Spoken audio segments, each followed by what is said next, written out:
Hello everyone, my name is Matt and welcome back to another video. In today's video, I want to show you another one of Teacher Val and I's lessons. This is for grade 1, semester 1, and today I'm going to be showing you lesson 7. This is a lesson on prepositions. In the previous two videos, I showed you lesson 5 and lesson 6. And yeah, today I'm going to show you lesson 7. If you want to purchase this lesson, just go to the links in the video description below and you can purchase it very easily there.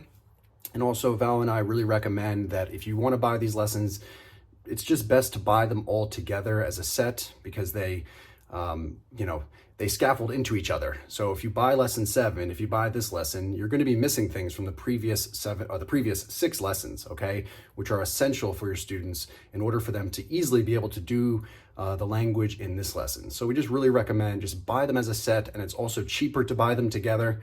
So I'm going to keep saying that in every video because I really think it's important for people to understand that. Some people just want to buy one, but you're going to be missing stuff, and we've designed this lesson so that it can be purchased together. And if you just buy this one and you start teaching it in class and your students can't do it, and you're going to be thinking, well, why did they create the lesson this way? It's too difficult for the students. Well, we designed it so that they could be purchased together. That's why it's designed this way, okay? So I'm going to keep emphasizing that because I really think it's important for people to understand that. So just go ahead and buy all 15 together. You'll be much happier, and also you'll get a better price. Okay, so I really hope you enjoy this. I'm going to go through every slide and show you exactly what it looks like. And also just a reminder, this lesson is totally editable. So if you buy this PowerPoint and download it, you can change it however you like. You can change everything, okay? You can move all the stuff around if you want. You can add words, remove words, change games. You can add this lesson into, or parts of this lesson into other lessons, okay? So I really want to emphasize that it's totally editable. I get that question a lot from people, so I just want to remind everyone, all right? And also, if you like these videos, please smash the like button. That really helps out this channel. If it's your first time here, subscribe. If you're not subscribed to Teacher Val's channel, I don't know what you're doing with your life because he's got, I think, the best ESL channel out there right now. So go ahead and subscribe to Teacher Val's channel. It's got a ton of content on there. It's so amazing right now what he has on there. I watch it myself, okay? So it's really an amazing resource for all teachers. All right, let's get into this PowerPoint. All right, this is lesson 7, prepositions. Let's have a look at this PowerPoint. So as with all of our lessons, we split the class into girls versus boys, or we split them up by row. It really helps with classroom management. And then we go through the rules. If you decide you want to purchase this PowerPoint, you will get all of the classroom rules for free. They come with the lesson, all right?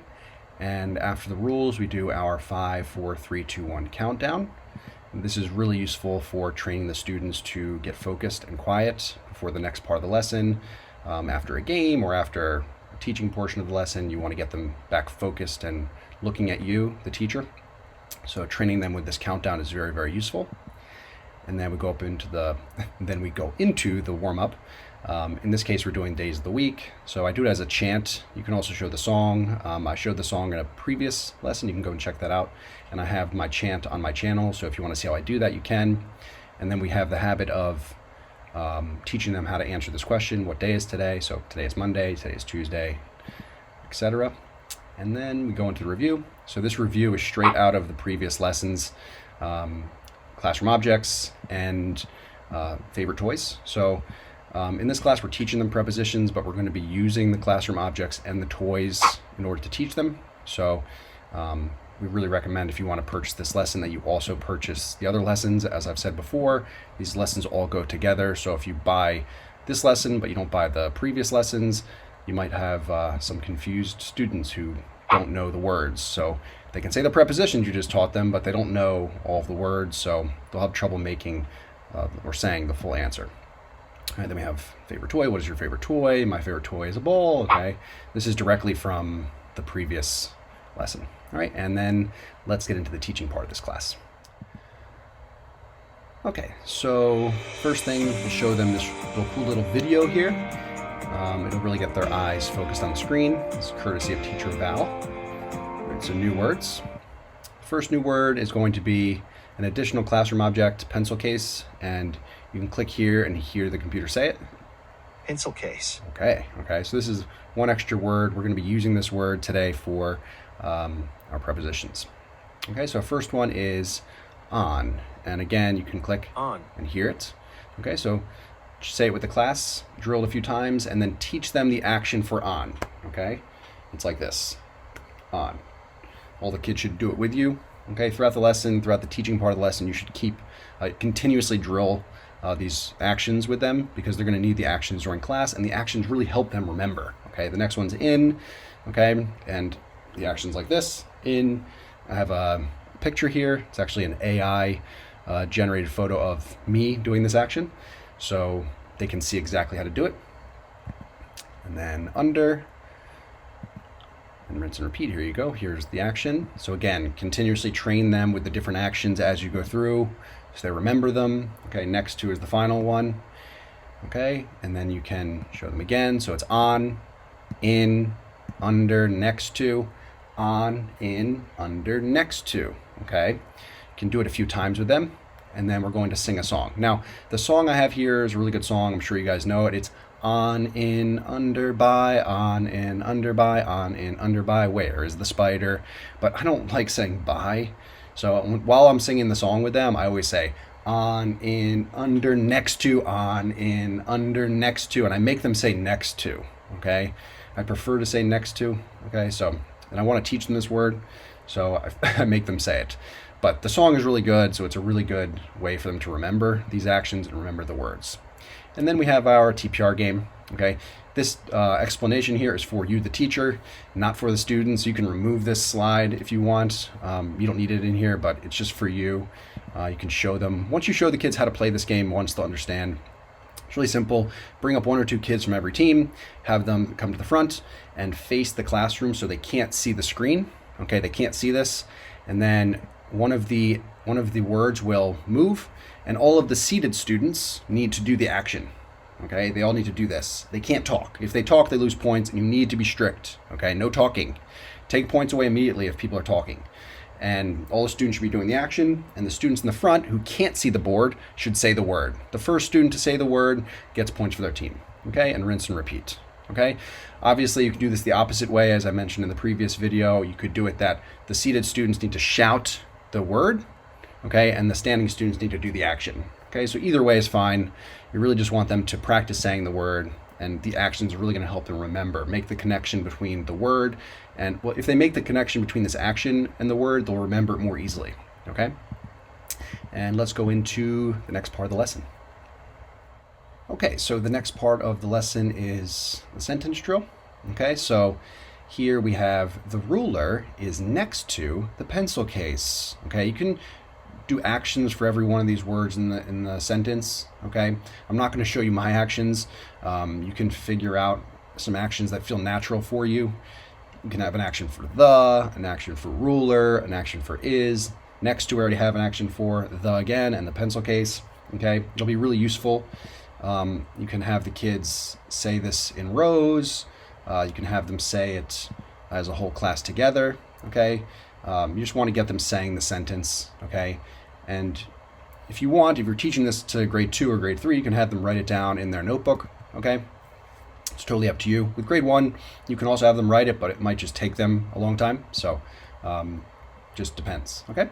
And let's practice. So again, we teach and then we practice. We teach and then we practice. Okay. So here you have a blank there for the new word.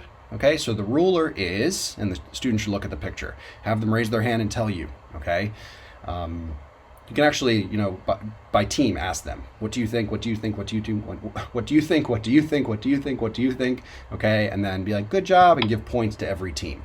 Okay, that's one way you can do it. There's a lag here on my PowerPoint because I'm recording my screen right now, and this computer is old.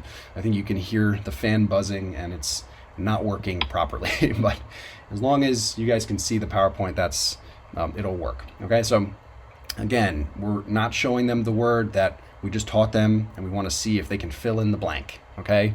So the ruler is, and choose on one student from each team to tell you, give points. Yeah, good job. Okay. They're all thinking, one of the reasons I like to do it this way is because they're all thinking and trying to remember. One student says, let's say they say next to, and they're all like, huh? No, under. Okay, they're all like contributing and trying to tell the student they're wrong. Or if they say it's under, they're like, yeah, they're thinking, yeah, under, yeah, and they're doing the action and realizing that it's right. Okay. So that's what I want. I want them to all be thinking. This lesson is designed for a large class, so you got to think of ways to include all of them. And if they're watching and thinking, it is a way to include them. I know some people think every single student needs to be talking at all times, but if that happens, you will lose control of the class. I promise you. All right, so the next game is a writing game. When you're showing them a game like this, the best way to do it is just bring up students and show them live how it works, okay? So bring up one student from each team, give them a spot on the board to write, and then show them the sentence, okay? The ruler is, and show them the picture. Okay, the ruler is, and they can see the picture, and there's different options here, and now they need to recognize the word, okay? They just saw the word a bunch of times, now they need to recognize which one is it, okay? They write their answer on the board, okay? They can do it that way. Or if you don't have enough time, you can just ask them what it is and write their answer next to their team score on the board. If you think you're not gonna have enough time for them to write it, you could have them write the full word here. You can have them write on, in, under, next to if you want, or just have them write the letter. It depends on the level of your students. If you think they can easily write the words, then do that. If you think it's gonna take them too long, or it's just gonna cause problems, then have them just write the letter, okay? And then show them the answer, okay? So it should be in. The applause. Okay, and rinse and repeat. Those students sit down, bring up 4 more students, erase the board so they have a spot to write, and then show them the picture. Okay, and then they need to look and decide which one it is. Good job. Next to. Okay, and rinse and repeat. Students love games like this, and also after the answer is correct, after you get the correct answer, that student should say the sentence. So the ruler is on the pencil case, and the whole class should say it, or you can have their team say it, or you can have them say it by row and award points to the team that says it the best, or have them say it by row and award 5 points to every team that says it perfectly. Okay, there's a bunch of ways to include the whole class when you're doing stuff like this. If you've watched my videos, you'll see how I do it, and it also really helps with classroom management, because if you're monitoring them and giving them points for stuff like this, they'll be much better behaved, because there's way more opportunities in class for them to get points and lose points, and because of that, they'll be more cognizant, okay, more conscious of being quiet and listening and doing what you ask, and it's all very clear, okay? Go ahead and watch some of my videos, and you'll see how I do this in class. All right, so the next part of the lesson is the question, okay? So where is the ball? Okay, where is the ball? And you can do an action for this. Where, okay? I'm holding my microphone in one hand, so you guys can't hear the computer buzzing, hopefully not as loudly, but you can use 2 hands for where, okay? Where is the ball, okay? And then again, they can see the full answer here, and there's a blank, okay? And they should fill it in, okay? It's on, okay? They can just tell you the answer. If you're having them write in their notebook, they can write it down, okay? It's up to you. There's a lot of ways you can do stuff like this. I'm just making some suggestions. Okay, I think some teachers listen to what I say and take it as like exactly what they should do, but that's not the case. I experiment in class. I try different things. Some things work well with one class and they don't work well with others. So you really need to feel the room, as we say. Like if they're doing well with it, continue that way. If you think they're remembering it with your method, then do it that way. If they're not remembering it, change it. Okay, some things work really well with some students, with some age groups, with some English levels, and some don't. Okay, so you need to experiment. I'm just making suggestions. Okay. Again, when you get them to, when you're doing stuff like this, make sure the whole class is asking this question, or ask the question by row. Okay, each time you show a different question, have a different team ask and award them points. Okay, and then for the answers, same thing. You can have different rows say the answers. All the girls say the answer. Stand up and say the answer with the action. Okay, there's other ways to involve them. Okay, and then the last part is the dialogue practice. Again, this is an explanation for you.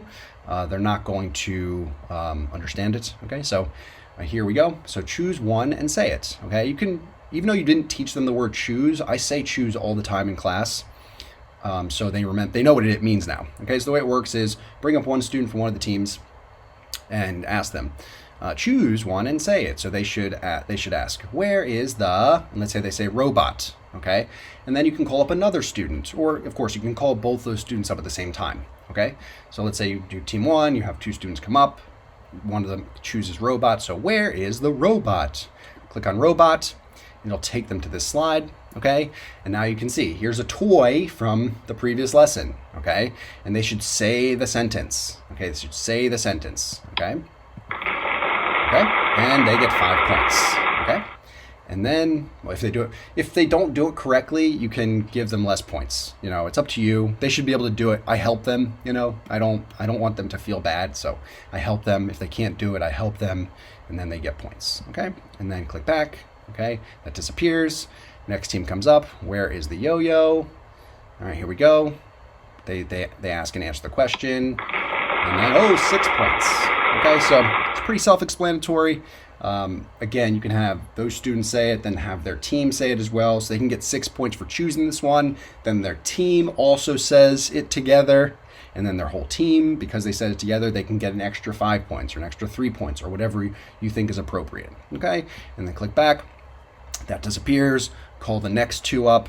Where is the ball? Good. Click on it. They answer together. One of them answers. They both answer. It's totally up to you. Okay, the ball is on the pen. This one gets 6 points as well. Okay, and so on. Okay, until all of these are gone. Okay, so you can see I've included favorite toys and different classroom objects throughout this practice here, so they can use these different things. That's why I keep emphasizing, if you want to purchase one of our lessons, buy all of them, because you're going to be missing things. If you decide to teach this lesson and you haven't taught the favorite toys or the classroom objects, they're going to be confused. Okay, it's going to mess up your scaffolding. It's going to really confuse them. Okay, and then let's say you're running out of time. You can click end. It'll take them to the end. Okay, then you can count the score, award a star for the team that has the most points. If you're not sure what I'm talking about, you can go and watch a video on my channel called Gamify Your Lesson. I think I also include this in my classroom management class, so you can watch that, or you can just watch one of my videos and see that I count the score and award a star to the winning team, and I keep track of that. At the end of the month or the end of the semester, you can award a small gift, give a small gift to every student on that winning team. Okay, and yeah, that's the whole lesson. All right, I really hope you enjoyed that. If you did and you want to purchase this lesson, go to the links in the video description below and you can download this lesson really quickly. You can also go to my Taobao store if you want. You can find it there. All the links are down below, and I really hope you enjoyed this. Smash that like button, subscribe to this channel, and I will see you in the next one.